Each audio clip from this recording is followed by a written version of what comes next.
বন্ধুরা, চালের গুঁড়ির ঝামেলা ছাড়াই এক বাটি কাঁচা চাল দিয়ে খুব সহজভাবে গ্যাসের চুলায় তৈরি করব ফুলকো ফুলকো নরম তুলতুলে 100% পারফেক্ট চিতই পিঠে।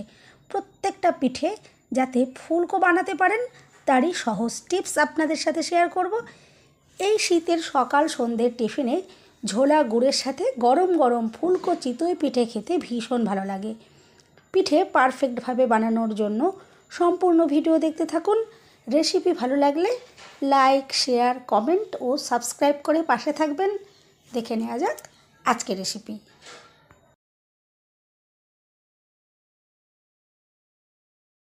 নমস্কার বন্ধুরা, আমি পাপড়ি পদাবতী ফুড ক্রিয়েশনে আপনাদের সবাইকে স্বাগত। পিঠে তৈরি করার জন্য আমি এখানে এক বাটি মতো কাঁচা চাল নিয়েছি। আর চাল খুব ভালো করে আমি 2-3 বার জল পাল্টে পাল্টে ধুয়ে নিয়েছি। আর ধুয়ে নেওয়ার পরে এটা আমি ওভারনাইট ভিজিয়ে রেখে দিয়েছিলাম। আর এখন দেখুন পরের দিনকে সকালে আমি দেখাচ্ছি চালগুলো খুব সুন্দরভাবে নরম হয়ে গেছে। আর পেস্ট বানিয়ে নেওয়ার জন্য আমি একটা মিক্সি জার এখানে নিয়েছি। মিক্সি জারে আমি অর্ধেকটা চাল নিয়ে নিচ্ছি আর দিয়ে দিচ্ছি কিছুটা জল। আর এরপরে এটা পেস্ট বানিয়ে নেব। আর বাকি চালটাও আমি পরে বানিয়ে নেব। দেখুন বাকি চালটাও আমি পরে বানিয়ে নিলাম। আর এখানে আমি নর্মাল যে ভাতের চাল হয় সেই চালটাই এখানে ভিজিয়ে নিয়েছি। আর যাদের মিক্সি নেই আপনারা কিন্তু মিক্সির পরিবর্তে এই চাল ভেজানোটা আপনারা শিলনোড়াতেও বেটে নিতে পারেন। এরপর দেখুন আমি এখানে দিয়ে দিলাম স্বাদ মতো নুন। আর প্রথমে খুব ভালো করে আমি ফেটিয়ে নিচ্ছি। দেখুন দেখে তো বুঝতেই পারছেন আমি একটা হাতা দিয়ে নিয়েছি। হাতা দিয়ে খুব ভালো করে এটা ফেটিয়ে নেব। যত সুন্দর করে ফেটিয়ে নেওয়া হবে পিঠেগুলোই ততই কিন্তু সুন্দরভাবে ফুলে উঠবে। দেখুন খুব সুন্দরভাবে আমি প্রায় মিনিট 3 সময় নিয়ে খুব ভালো করে এটা ফেটিয়ে রেডি করে নেব। আর মাঝে মাঝে অল্প অল্প করে এখানে একটু জল ইউজ করতে হবে, কারণ এখন এই মিশ্রণটা অনেকটাই ঘন যেহেতু রয়েছে, এতটা ঘন দিয়ে পিঠে তৈরি করা যাবে না। তাই জন্য আমি এখানে দেখুন বারে বারে অল্প অল্প করে একটু জল এখানে অ্যাড করছি।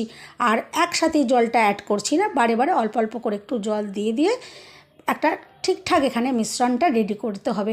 আর আমি আপনাদেরকে শেষে দেখিয়ে দেবো যে এখানে মিশ্রণটা কতটা আমি ঘনত্বের রাখছি, কারণ খুব পাতলা বা খুব গাঢ় এই মিশ্রণটা দিয়ে কিন্তু পিঠে তৈরি করা যাবে না।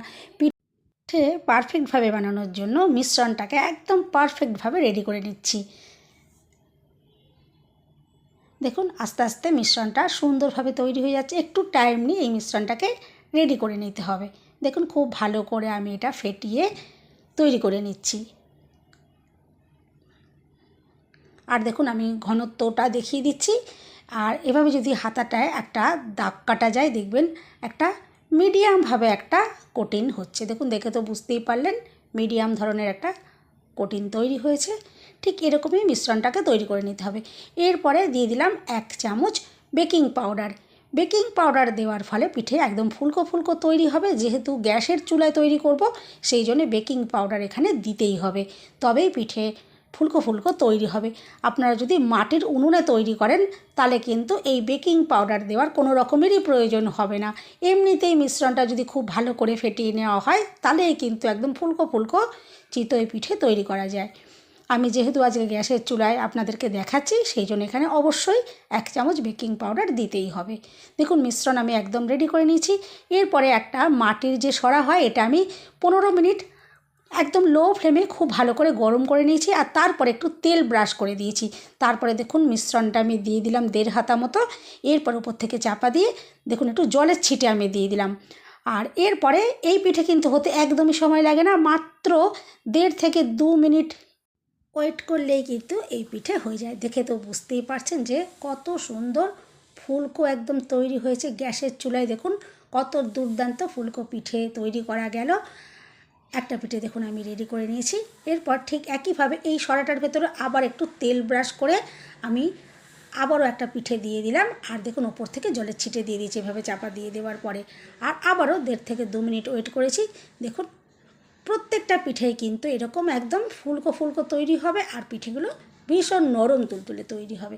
দেখুন আরও একটা পিঠেও আমি রেডি করে নিলাম। প্রত্যেকটা পিঠেই একদম ফুলকো ফুলকো, দেখে তো বুঝতেই পারছেন গরম গরম এই পিঠেগুলো সকাল সন্ধ্যে টিফিনে কিন্তু একদম দুর্দান্ত লাগে। দেখুন আমি পিঠে একটু দেখিয়ে দিই যে কতটা নরম তুলতুলে তৈরি হয়েছে। দেখুন হাতে এভাবে চাপ দিলে দেখুন, দেখে তো বুঝতেই পারছেন কতটা নরম তুলতুলে তৈরি হয়েছে। আমি একে একে দেখুন পিঠেগুলো রেডি করে নিচ্ছি।